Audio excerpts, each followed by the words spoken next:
السلام عليكم ورحمة الله وبركاته. إن الحمد لله نحمده ونستعينه ونستغفره ونؤمن به ونتوكل عليه ونعوذ بالله من شرور أنفسنا ومن سيئات أعمالنا. من يهدي الله فلا مضل له ومن يضلله فلا هادي له. ونشهد أن لا إله إلا الله وحده لا شريك له وأشهد أن محمدا عبده ورسوله.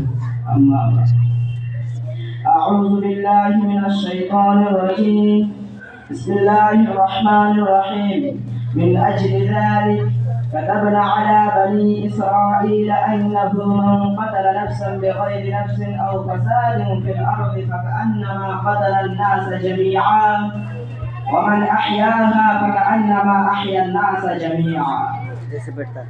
পাপের অন্ধকারে ডুবেছিল মন, পাপের অন্ধকারে ডুবেছিল মন।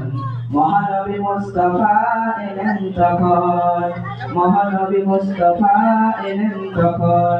মানুষকে বোঝালেন কাছে ডেকে ডেকে, মানুষকে বোঝালেন কাছে ডেকে ডেকে। ফিরে এসো ভাই সব অন্যায় থেকে, ফিরে এসো ভাই সব অন্যায় থেকে। তার কথা সহজে শুনল না কেউ, তার কথা সহজে শুনল না কেউ। দূর থেকে ছুড়ে দিল পাথরের ঢেউ। যতই আঘাত এসে বুকে হয় জমা, মুহূর্ত হাসি মুখে করে দেন ক্ষমা, মুহূর্ত হাসি মুখে করে দেন ক্ষমা। একদিন সত্যকে বুঝল সবাই, একদিন সত্যকে বুঝল সবাই।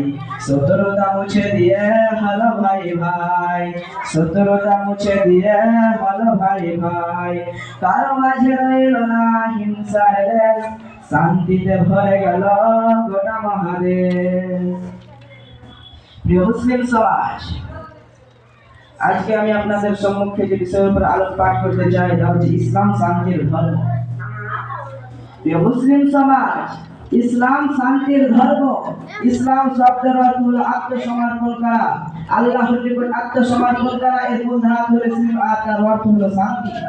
ইসলামের খুনাখুনি হানাহানি নেই। এর প্রমাণ মহান রব্বুল আলামিন সূরা আল-মাইদার মধ্যে বর্ণনা করে বলছেন, من أجل ذلك كتبنا على بني إسرائيل أنه من قتل نفسا بغير نفس أو فساد في الأرض فكأنما قتل الناس جميعا ومن أحياها فكأنما أحيا الناس جميعا। অর্থাৎ কারণে আমি বনি ইসরাইলের প্রতি বিধান দিলাম যে যে ব্যক্তি হত্যা শুধু পৃথিবীতে ধ্বংসাত্মক কাজ করে শুধু দান ছাড়া কাউকে হত্যা করলো, সে যেন সারা পৃথিবীর মানুষকেই হত্যা করলো।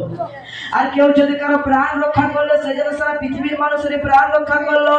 এর প্রমাণ মহান রব্বুল আলামিন সূরাতুন নিসার মধ্যে বর্ণনা করে বলছেন, ওয়ামান ইয়াকুতুল মুমিনান মুতাআম্মিদান ফাজাযাউহু জাহান্নাম খালিদান ফিহা ওয়া গাযিবাল্লাহু আলাইহি ওয়া লা'নাহু ওয়া আ'তা লাহু আযাবান আযীমা।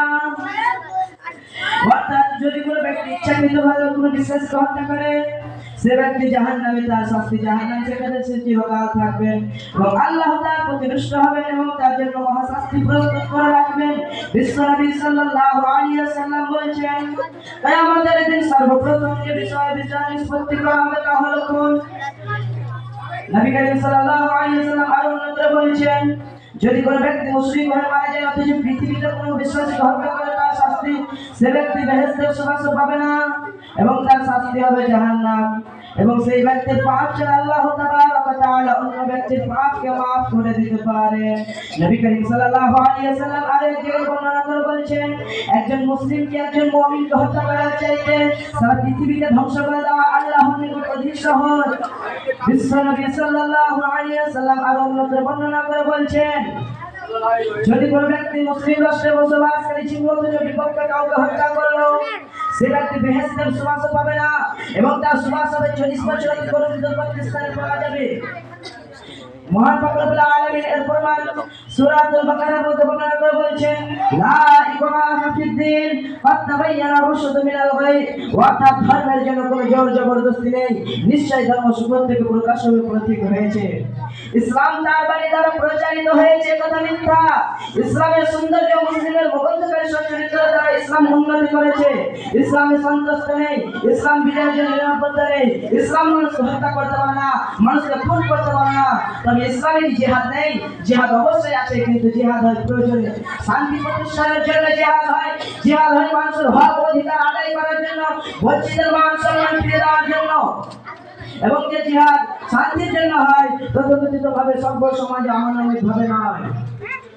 এমন এক সময় কোন মার্ডার কেস এবং প্রশ্ন করে আছে, এমন একটি লোক যে সারবে না যে মুসলিম সমাজ মুসলিমের প্রতি অধ্যপতনের কথা শুনে, মুসলিমের অত্যাচারের কথা শুনে আপনার গায়ের রক্ত টকবক করে উঠবে। তাও কালটা ভালো, কিন্তু উৎসাহত্ব যেন আপনার শরীর থাকতে চাইবে। মুসলিম সমাজ, আমি আপনাকে একটা উদাহরণ দিয়ে বোঝাতে চাইছি। যেমন আপনি একটা নতুন বাইক কিনেছেন, সেই বাইকে কোনো ব্রেক নাই, হঠাৎ করে আপনি রাস্তার মধ্যে চলে যাচ্ছেন, সেই বাইকে আপনার আগে থেকে কিছু করে গেলে সেখানে ব্রেক না করতে পারে আপনাকে অযথা রাস্তার মধ্যে মরতে হবে। ঠিক সেই রকমই আপনার শরীরের বলভূতটা ব্রেক হলো কোরআন ও হাদিসের নীতি। আপনি যদি সেই নীতির বাইরে চলে যান, আমি যদি সেই নীতির বাইরে চলে যাই, তাহলে কিন্তু সেই ব্রেকহীন গাড়ির মতো হয়ে যাবে। আমি এখান থেকে আমার মূল বক্তব্য করছি। ওমা তৌফিক ইল্লা বিল্লাহ। আসসালামু আলাইকুম।